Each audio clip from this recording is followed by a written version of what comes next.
and insightful so far, and I'm really looking forward to this session as well.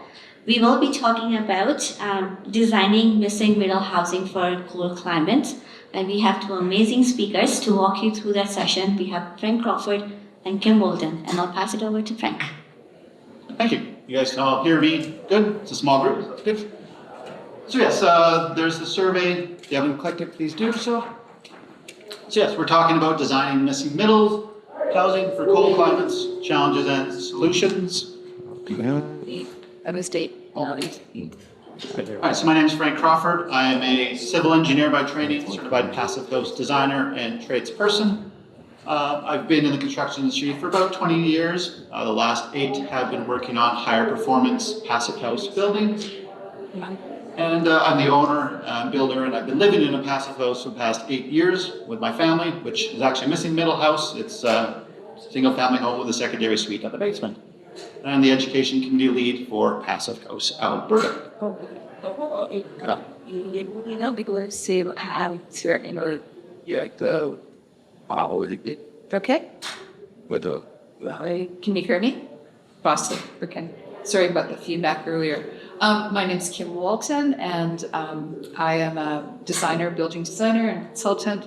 Work on sustainable buildings. Been doing that for the last 4 decades or more. And my experience is in Part 9 buildings and small buildings. And that's kind of what we're going to be talking about today.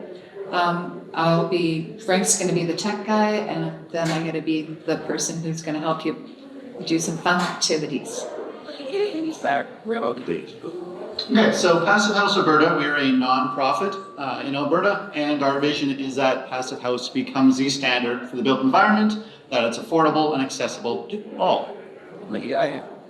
So we're going to start with some statistics. We're going to go through them fairly quickly, so we don't have time to discuss them, but we can do that at the end, just to kind of set this table for what we go on and discuss later.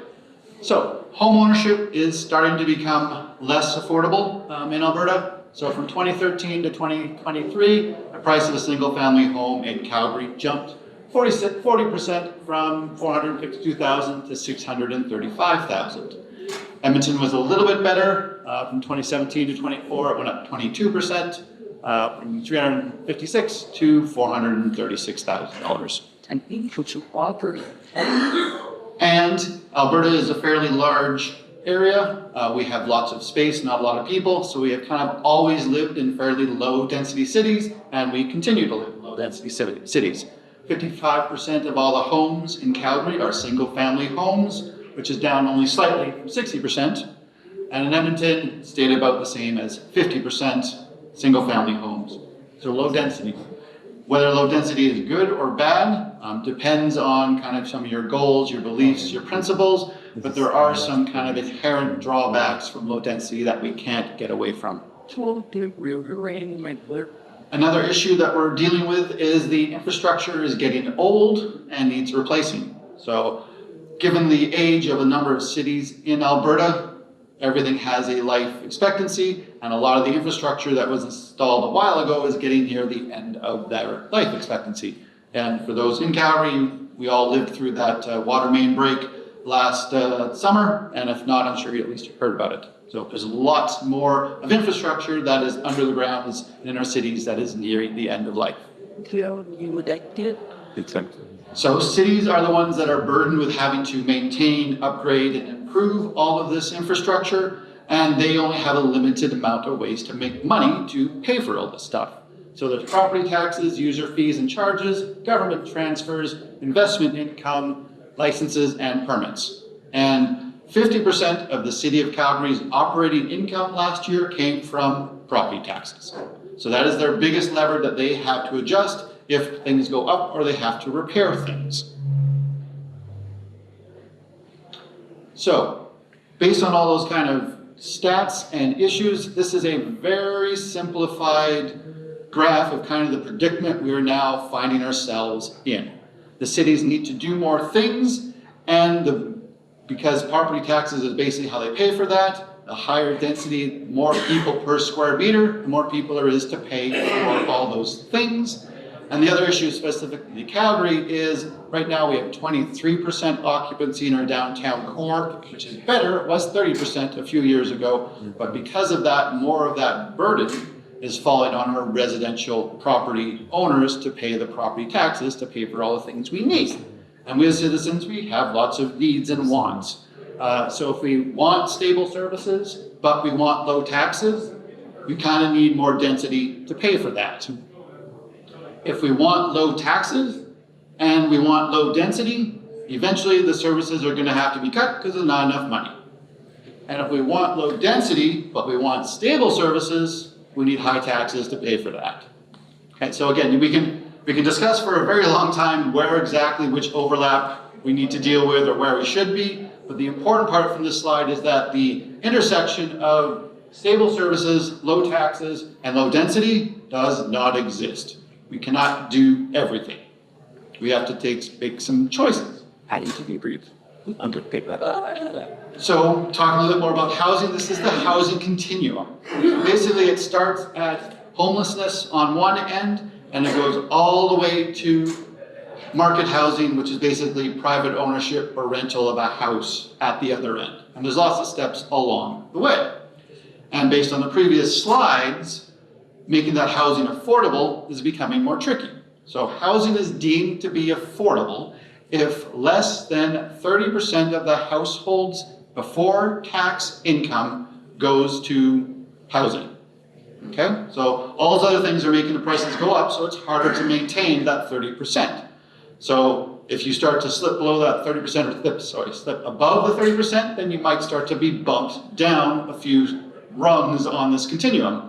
And as people get bumped down from the top to the bottom one, the people that were in the middle ones continue to get bumped down. So this is kind of the problem that we're finding. And In From the Cold estimates that about 80,000 people in Calgary right now do not meet that affordable housing 30% threshold. Here, all here. So enough, we'll stop the doom and gloom for a few minutes. What are some of the solutions? So there's lots of them. One of the best ones that we're going to be talking about today is called missing middle or gentle density. So missing middle housing is anything that is built more dense than single family homes up to kind of your mid-rise multifamily residential unit. So there's a big range in the middle, but we've kind of been 50% as a single family, a lot of it's been the big towers, there hasn't been much in the middle, which is why it's called missing middle. And missing middle can be built anywhere, but we believe that it's most effective if it's built in existing communities to help densify those communities, to then add more property tax base to help pay for all the renewals and all the retrofits and all the infrastructure that we need in those ones, without having to build new infrastructure in the suburbs. And missing middle can be purpose-built to hit any one of those rungs on the housing continuum. Sorry, back to doom and gloom. All those other crises, we still also can't forget that we have a climate crisis going on, and we also have a skilled trades crisis going on, so that we don't even have enough people to build the stuff, we've got money to build the stuff. Okay. So, lots of crises, lots of overlapping issues. So, some of the solutions, what are some of the solutions? So, Passive House Alberta received a grant from the Alberta Ecotrust to help create some of those solutions. The grant is called GLEC, and some of the goals of the grant is eventually to develop a series of building plans that are missing middle, affordable to own and build, have low embodied and operational carbon, are durable, resilient, energy efficient, and electric. So that's a lot of priorities, and some of them compete with each other. So which one are the highest priority? Obviously we have ideas ourselves, but we wanted to ask the greater housing sector, which is kind of one of the reasons we're here today, and the reason behind that survey, which hopefully we had you fill out. So here are the results from the first 50 responses to the survey. Hopefully you will help add to those responses. As you can see, we got fairly good responses from kind of architects, designers, municipal governments, and contractors. We don't have a lot on the bottom. Hopefully, if nothing else, you guys fit into maybe the renter spot, so we can help get some more numbers of that up. But basically, we're still looking for all type of feedback. Of the people that took it, 75% were involved in missing middle, so had some knowledge of what missing middle housing is. The overwhelming 94% of the people that took the survey wanted us, the grant deliverables, to be fewer designs, but they're more detailed and ideally either fast-tracked or pre-approved by the cities. So again, we can get them built quicker. There was not a lot of kind of coalescence, or there was a lot of different answers on how big these units should be in missing middle housing, which isn't too surprising, but it does make designing it a little more difficult. Very generally, the designers and the affordable housing providers wanted smaller units, and the renters wanted bigger units. Also, again, there's not a lot of consistency on how many washrooms should be in these units, which is fine, but North Americans, we seem to like our washrooms, and unfortunately, if we're going for the affordability part, washrooms are expensive. By the time you add up kind of the space to just put the washroom in and then put all the fixtures into the washroom, it costs anywhere between $37,000 to $74,000 per washroom.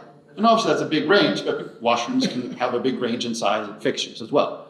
But I guess when we're thinking about that is if we can at least even drop down to half or a full washroom, that's a pretty big savings. So just things to think about. And then we did ask what the kind of housing, the respondents' most important priorities were. So lowest numbers, highest priority. It's a bit confusing.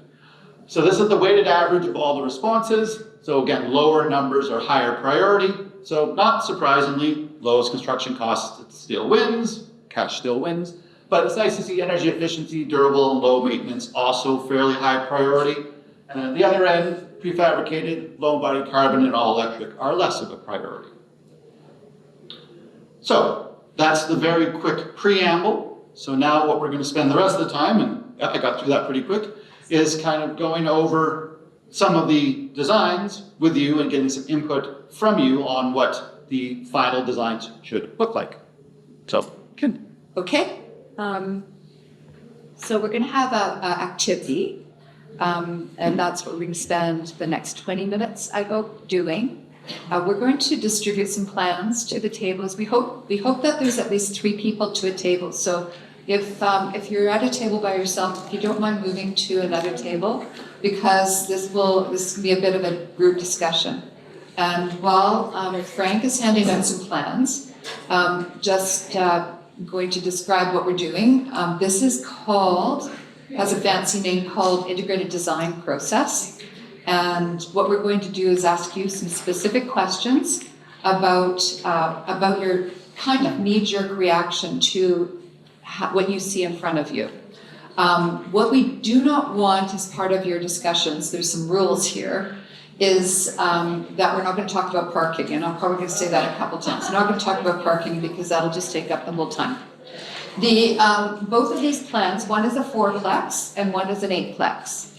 And both of the plans, what we want to consider is that these plans would take up 2 50-foot lots. Any neighborhood, anywhere that's in any city or town or jurisdiction that you might be from.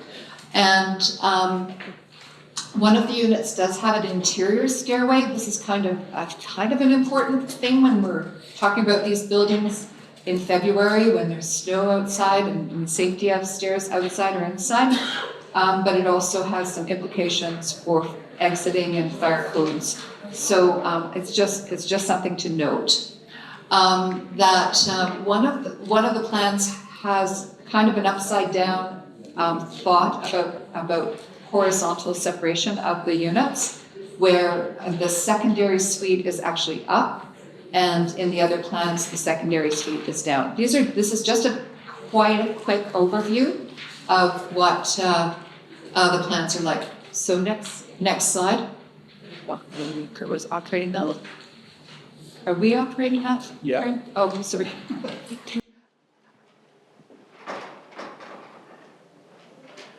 Okay, so this is what I'd like you to do at your table. If you can, just somebody volunteer to be a note taker. If you can just amongst yourselves, just make a decision right now about who's going to be the note taker. Go ahead. Give you a minute. Yeah, make the notes right on there. We're going to come around and talk to you about these.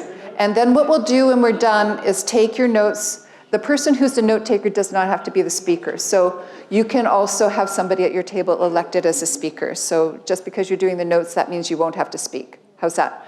Then what we'll do is discuss these topics, these specific topics. And if you are curious about why we chose these topics, it's because we don't know who you are. We pretty much suspect this isn't a room full of architects. And what we want to know is how you would feel about these buildings being in your neighborhood. That's really what we're looking for. And or if you were to be living in these units, how you would feel about these units. That's what we're really after from you. So these are the specific questions I'd like you to answer. And we have some other things that we're going to prompt you with when we go around to the tables over the next 20 minutes. Do not talk about parking.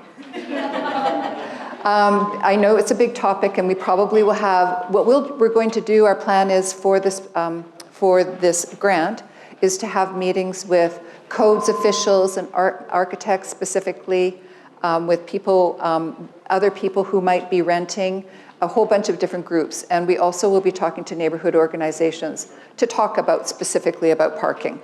So that's not part of what we'll be talking about today. The other rule at your table is to allow everybody to speak about the questions. So just try your best to let everybody speak.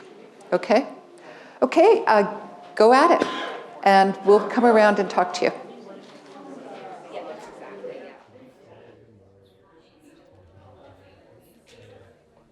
All right.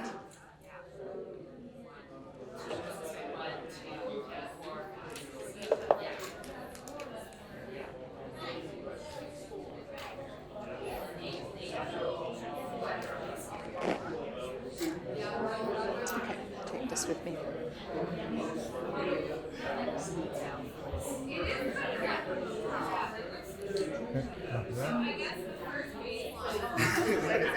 Is everybody in Calgary or? Okay. Yeah, just like pick a table.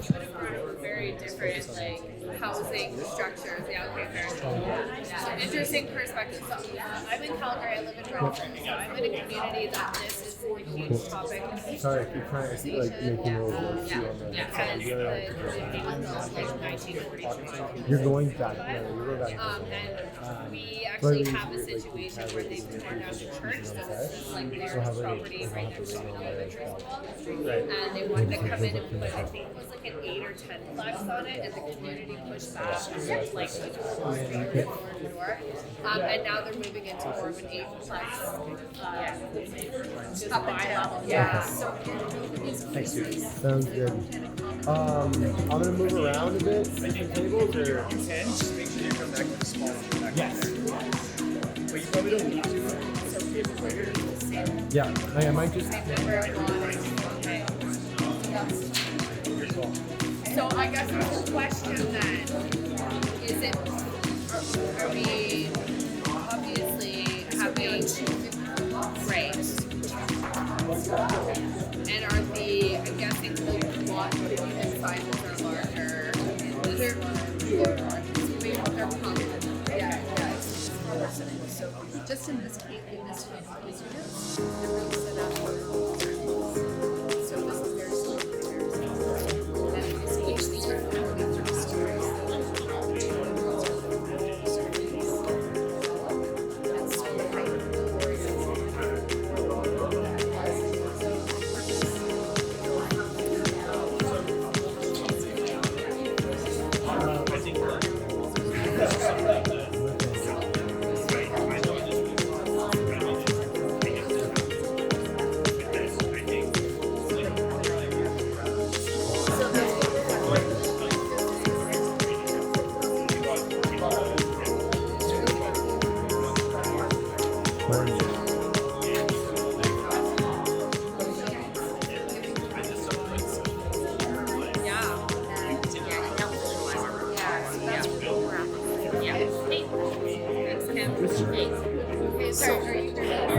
Yeah, so I live southwest, also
If it's a local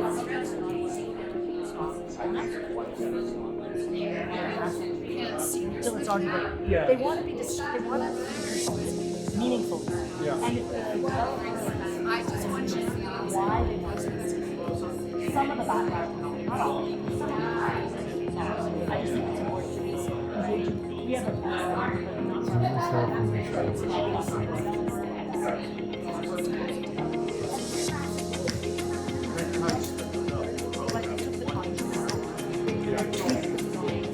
so that people will have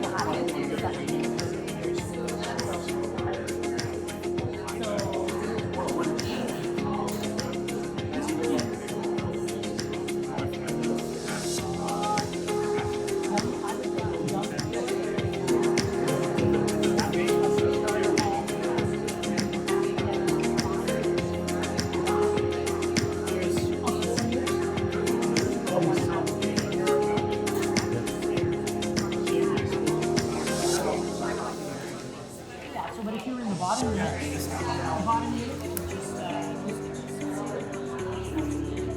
how big are you? 3 bedrooms.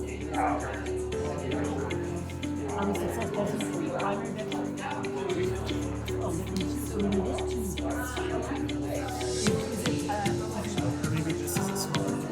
Oh, yeah, like primary bedroom. So this is an entrance. Okay, so it's 2 bedrooms.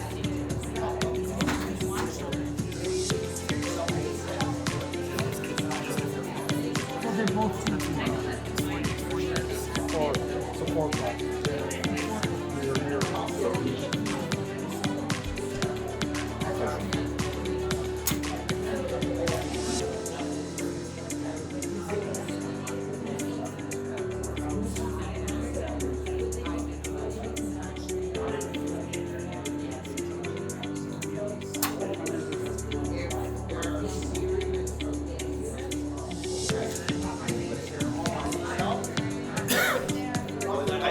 I think that's where.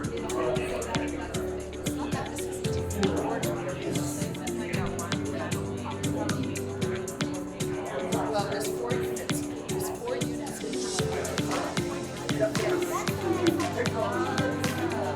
So we number the doors. Number the doors. Yeah. Number the doors. Number the units. There's 4 units here. Yeah. And 2 of these, the idea is that 2 of these are built side by side. Yeah. This one will have one of these. And here you are doing 3 units.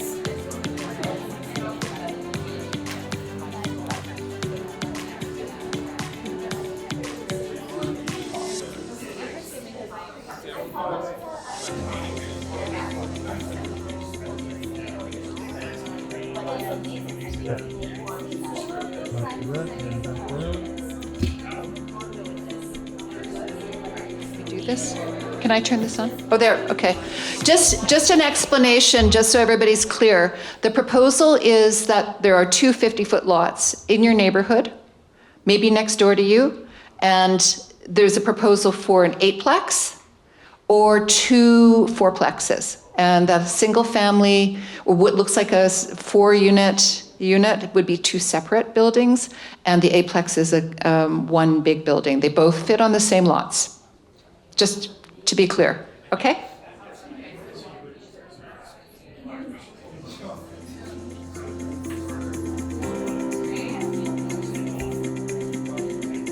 Oh,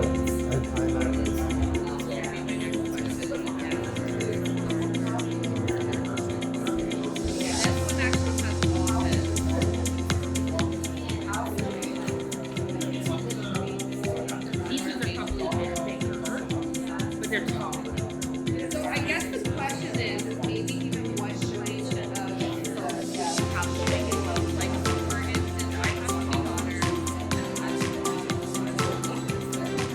So this would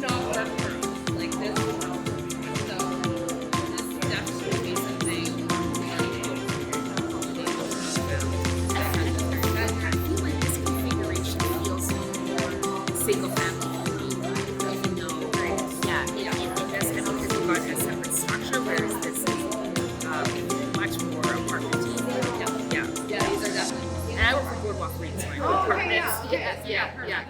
So I think maybe in terms of sort of blending in with the overall neighborhood, these properties with the fourplex plan might be a little more palatable.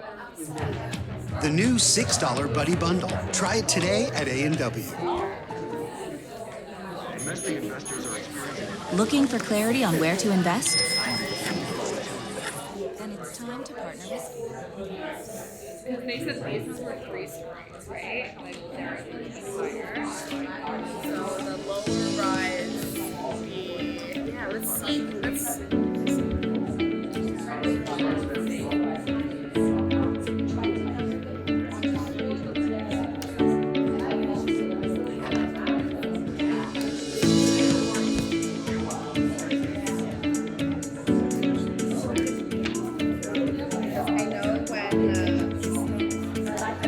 Had a lot of this transformation happen on the street I live on, and what actually makes me kind of sad is exactly that, what you mentioned. When you have two joint houses, your sunshine is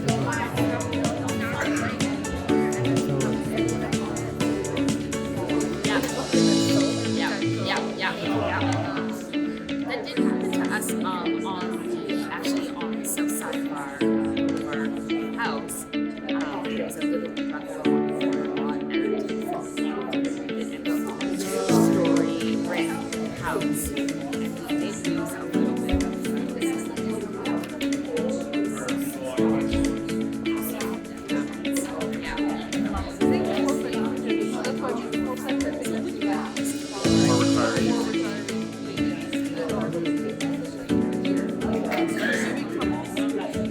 Yeah, young couples. For the fourplex volume, yeah, like young couples starting. Yeah.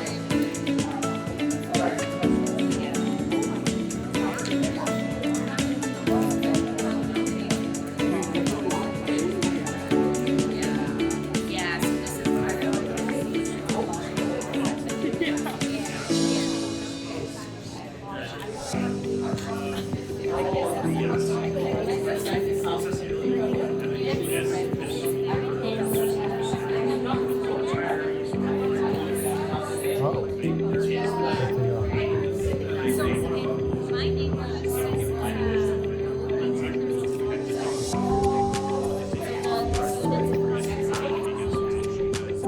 is part of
Hello, one more. thought came from one of the tables, and one of the things I'd like you to think about is whether these are appropriate for young families, if there's some problems with that, or if it's appropriate for seniors to be in any of these. Because when you're thinking about who might be living in these units, would seniors be, like, is that even possible for them to live in them? I'd just like your opinion on that as well. Okay?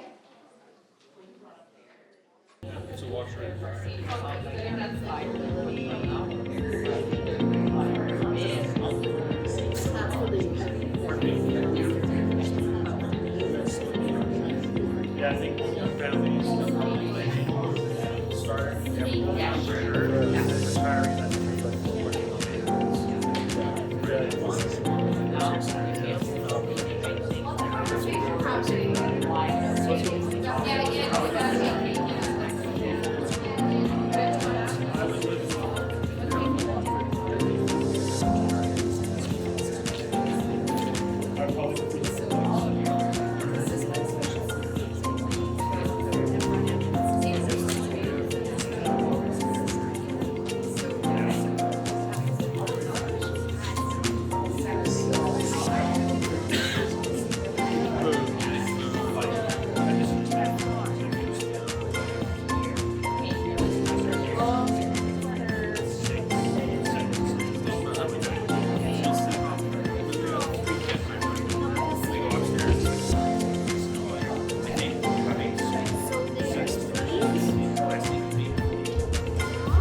That's the front door, and the side door is right here, right there on the side door. So when you're on the lot, the street side is, so this is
And so I think it's been fun.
All right, we'll give you about 5 more minutes, so try to kind of collect up your thoughts, and then we'll kind of come back together and we'll give you each table an opportunity to speak on kind of what they thought, what they learned, and then we'll kind of wrap up in the last 15 minutes. So 5 minutes left.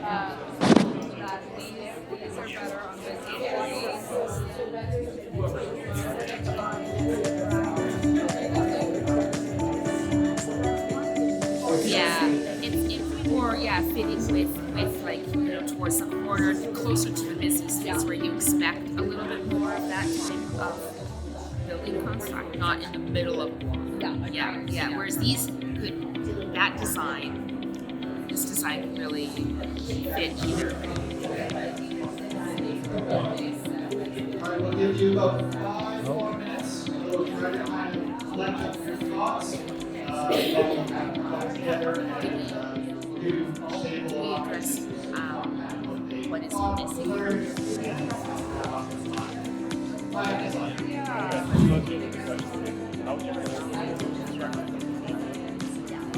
Single house.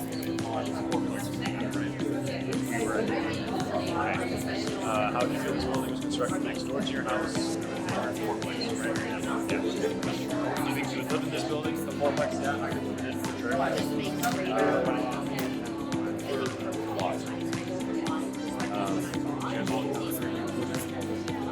But top secret, right? Yeah. And then, would you live in this building? Yeah. And who do you think would live in this building? So we said young families, young adults,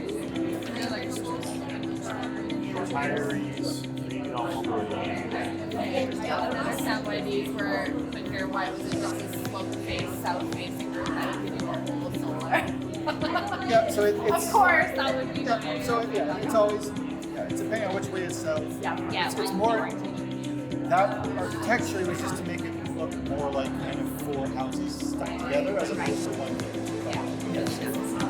Yeah. Ideally, you would put the As I talked about, Frank knows what's happening.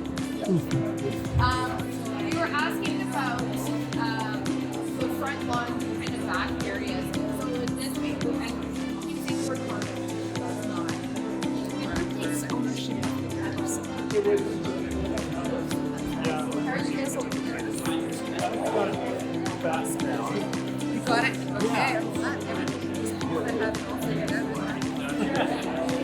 We've got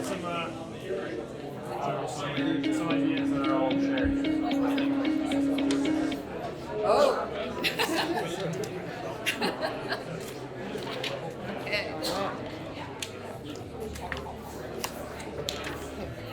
Okay. This is the north. Yeah, exactly. So they have a north. All the windows on the north side of the place. That's exactly what I'm saying. Yeah. No south window. No sun. Like the living room and the bedroom, the facing of the Yeah. like it's that's what's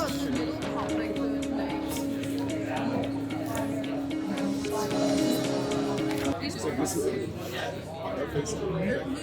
They need it. There's two guys. Wait, never mind. No, never mind. They don't even have it. I thought maybe they have one. They don't have They have They just have this one. Yeah, all the bedrooms on the north. They don't have any lights. No, like Okay. All right. I think we will kind of come back and try to get some kind of hear your feedback. So I don't know. Do you want to? Does anyone want to start, or should I just pick a table? Just pick. Okay. Start with the front table here. So there's your mic. Just maybe kind of just start with let's start with fourplex and just kind of your thoughts on the questions. Sure. Can we pull up the questions again so I can kind of go through them? Yeah, so how do we feel about the building was constructed in your neighborhood? I think we all agree that the fourplex was definitely the better option on this lot size for the neighborhood. I think the concerns were kind of the lot size and how the lot is being distributed between the building. So we definitely favored the fourplex, and that was pretty unanimous on this side here. I'll carry on to the next question, I guess. How would you feel if this building was constructed next door to your house? I think we also agree that the eightplex would be weird to have between two, let's say, single detached homes. It'd be more inapproachable than a fourplex would be. I'm sorry, I'm jumping between eightplex and fourplex there for you, but so we also favored, if it was your neighbor, a fourplex would definitely be the favorable size there, just to kind of have a breakup between masses as well. Further along, we did. Who do you think would live in this building? So we discussed definitely younger families, maybe young couples. It's more of affordable housing rather than today's, or I guess maybe 20 years ago, this like the starter family home has become quite. Sorry, in both units, yeah. In both units, we've kind of discussed that side.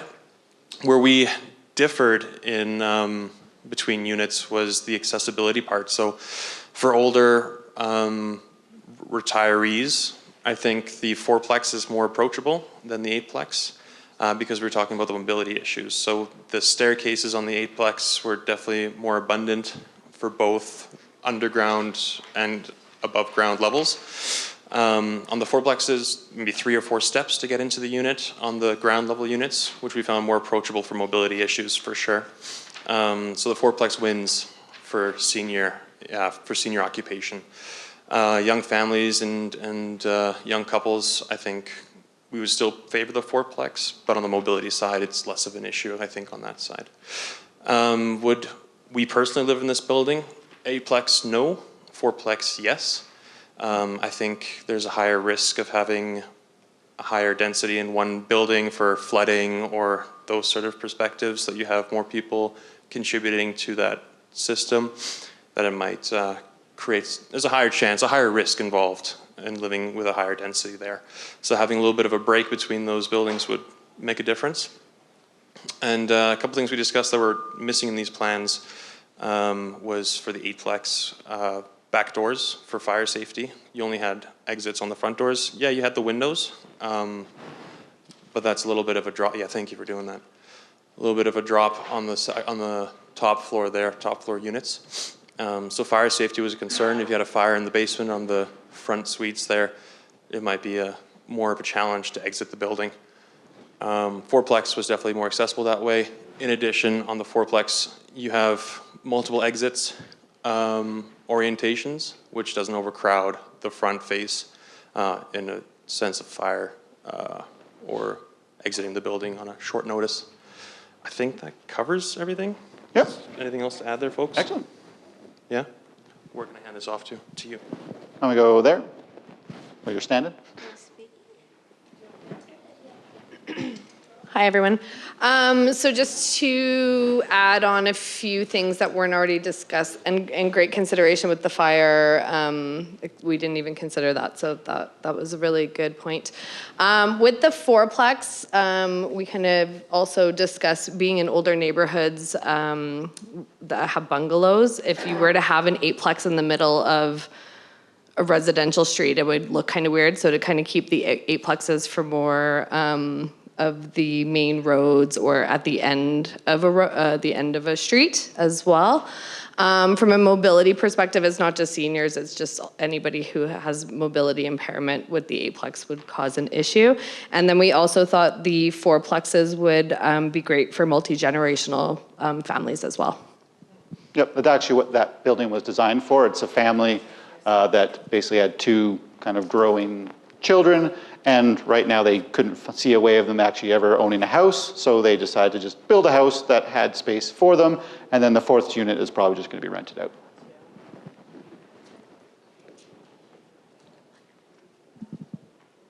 To add on to what the other two tables said, we also saw that fire and flooding would be an issue, and as well, there was only one exit. We found that, you know, if you were a senior and let's say like the stairs caught on fire, you can't, you know, jump out the window. Same with like young kids, it would just be unsafe.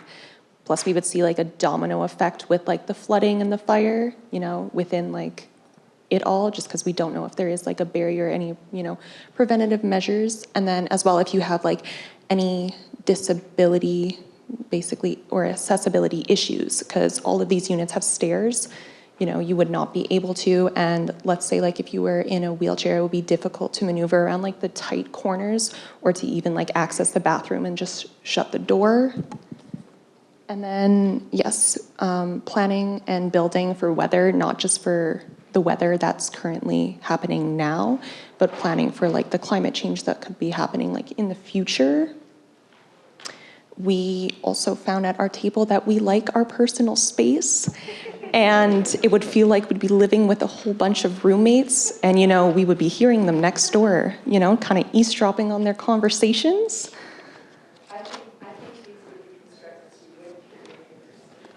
Yeah, yes, and anything that's a new build, there are requirements that it's generally about a STC about 60 or 50 between units. So you in old ones, you're definitely going to hear your neighbors. In new builds, you should not hear your neighbors. All these plans were designed to the higher step codes, so it will be more energy efficient and quieter. But yes, it is a valid concern. So it is a valid concern because it's perception. That's what we asked you for. So that's valid for sure. Although these builders better do a better job than that. We also found that outside, like the appeal view is very important because, you know, if the house looks nice, you know, you'd want to live in it. If the house looks scary, you don't. Okay. So for the eightplex, we found the rear view entryway looked nicer than like, you know, the front street view, just because it looks more like a home and you'd want to approach it. If the street view, let's say, was, you know, in a back alley, you know, it would be terrifying to approach that house. And then, like, as well as like the landscaping and everything there was important. And then also the materials of the build, it looking like it's cheaper, you know, you would have concerns versus, you know, if it looked like it was made with better materials, you wouldn't have as many concerns. Okay. I think that's it. But for this one, for the fourplex, we like how it looks? Yes. For the most part? Yep. Okay.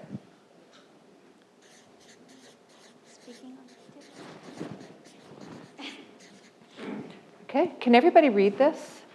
Yep. Yeah, okay, good. Okay. Yes, we don't have too much to add, I don't think, other than with the fourplex. We generally like the fourplex because it looks more like a single-family home. Our concerns are with, we think that there's concerns with mobility in the fourplex as well because the main bedrooms are downstairs in one of them, I think. Yep. Lots of stairs. What else? The yard space for the secondary unit in the fourplex, maybe potentially having a deck upstairs or some sort of outside space. Is there anything else we? Did you say about the light in the basement? Yeah, the lighting in the basement for the primary bedroom, since it's below grade. So it's kind of where whenever we're doing missing middle, we all and try to balance off accessibility with getting light into the basement. That is that kind of balance. Is the more stairs you can go up to get to the main floor, the more light there is to get into the basement windows. If not, you just have to use window wells and other types of options. So yeah, that is kind of the trade-off that there is no perfect answer to, but yes, making sure that there are enough window wells, that obviously they would be the fire exit size windows, but getting enough size of light in there. So anything else? I think that's good.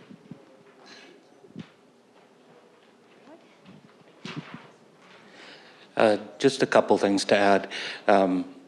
In the eightplex specifically, we thought the suites could be flipped one over the other so that you didn't have stacked bedrooms. Might be nice. We didn't love having a washroom in the kitchen of the eightplex.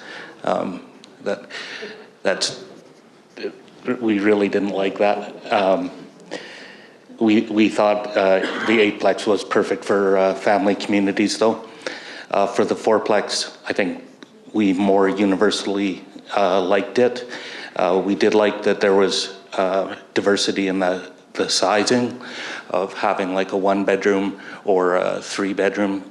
That makes it more flexible for the community. And then the only other comment really is that the designs are really not terribly senior friendly, so you might age out with all of the stairs just in general terms. And if you were mobility impaired or required either a wheelchair or a walker to get around, these sites are probably not suitable for that. Yep. Yeah, there's one comment. There's been more research, and I'd mentioned this to one of the tables, is that the more we actually take the stairs, the more our bodies will be able to take the stairs. So it's a little bit of a chicken and egg thing. But yes, as I mentioned, trying to get accessible units into these where we're going up and down stairs is difficult. But thank you for the comment. I don't think we have a whole lot to add from our table. Yeah, pretty much the same as everyone else. We prefer the fourplex.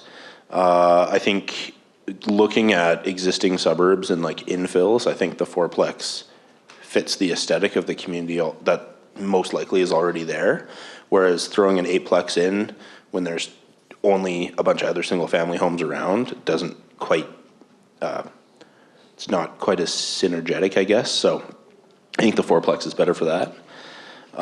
And then really the only other thing I think we had that might be a little different was one of the things we were concerned about, and I guess this would be for both, but kind of depends on who the property manager is and just like some of the shared spaces. So, you know, in the fourplex in the backyard, I guess there's not really getting away from this in any place, but, you know, who's taking care of it and will you be able to share the space kind of evenly enough? I guess that's why the other table is saying like if there's a deck or something for the upstairs units, things like that. But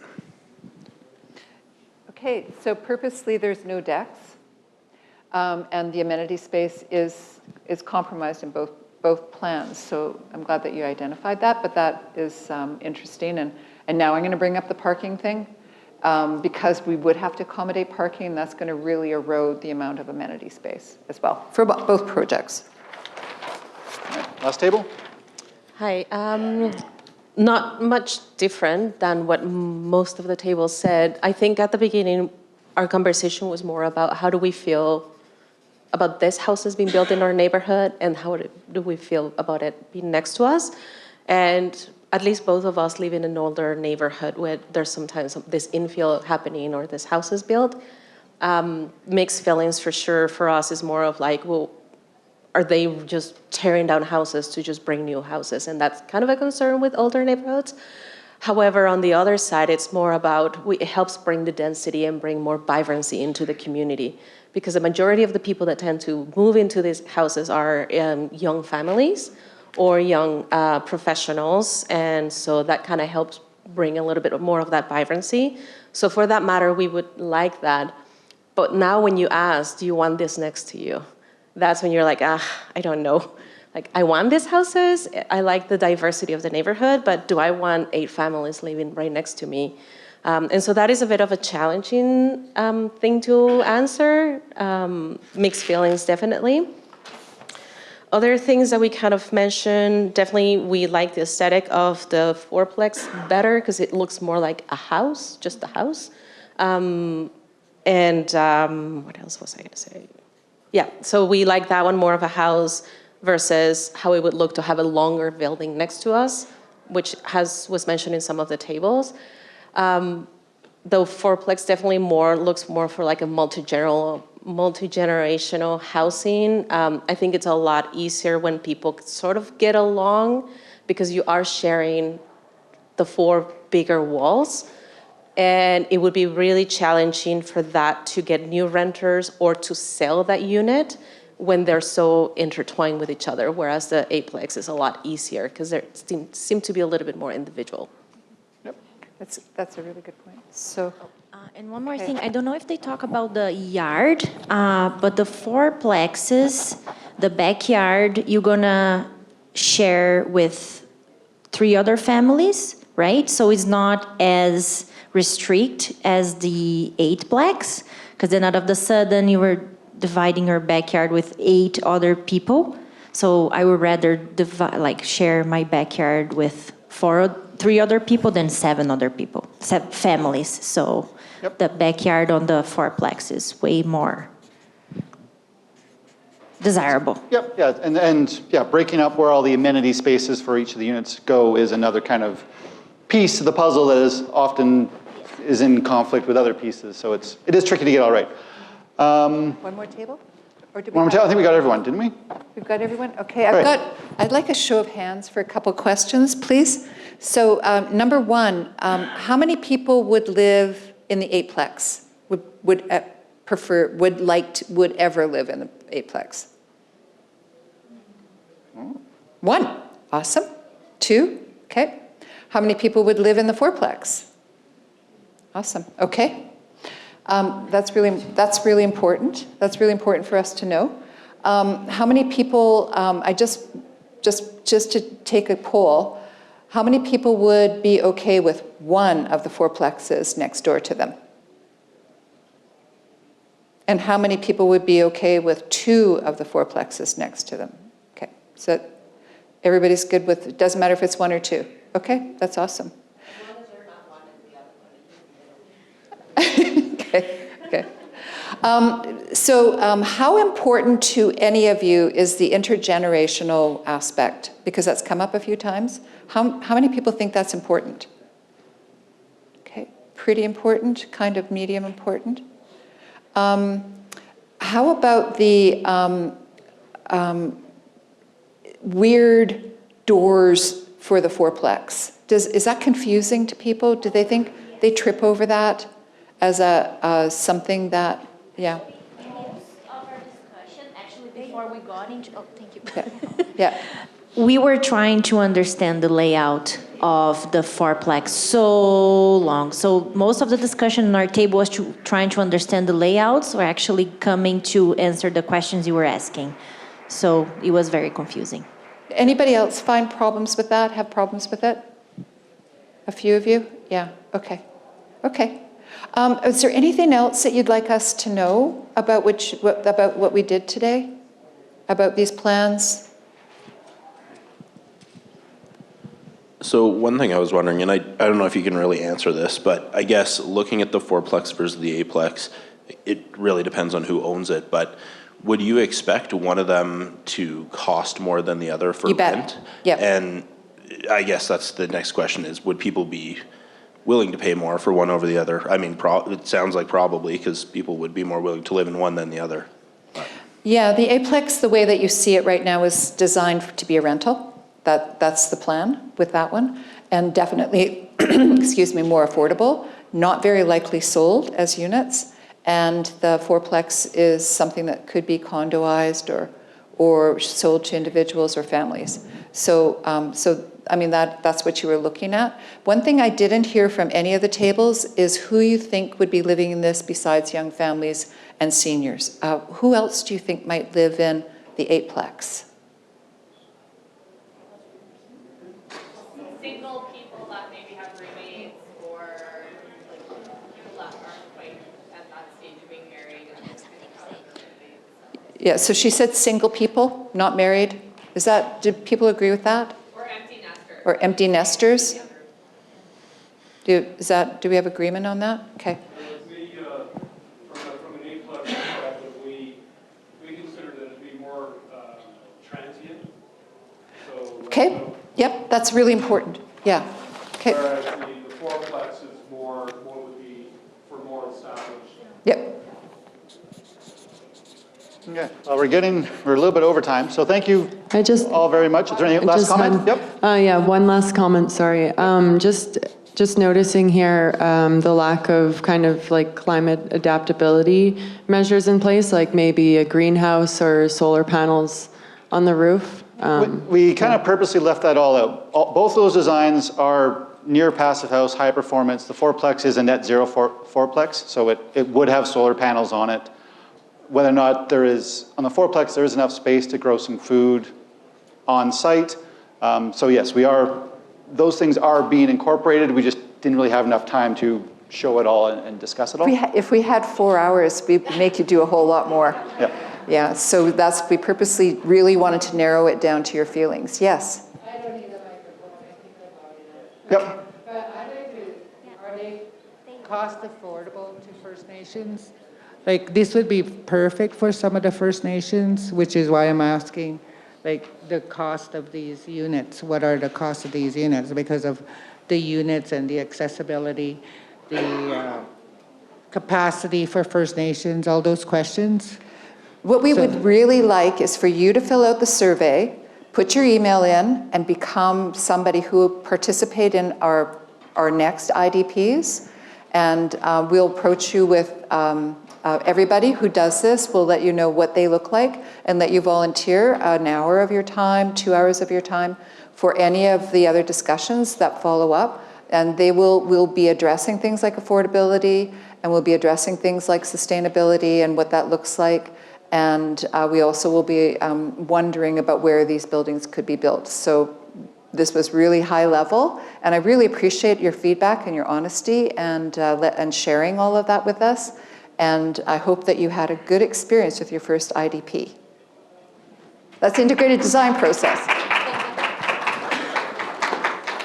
So we'll be here for a while. I think they're going to want to open up the rooms and feed us lunch. But yeah, we're hanging out for a while, so please come up and chat. And thank you very much.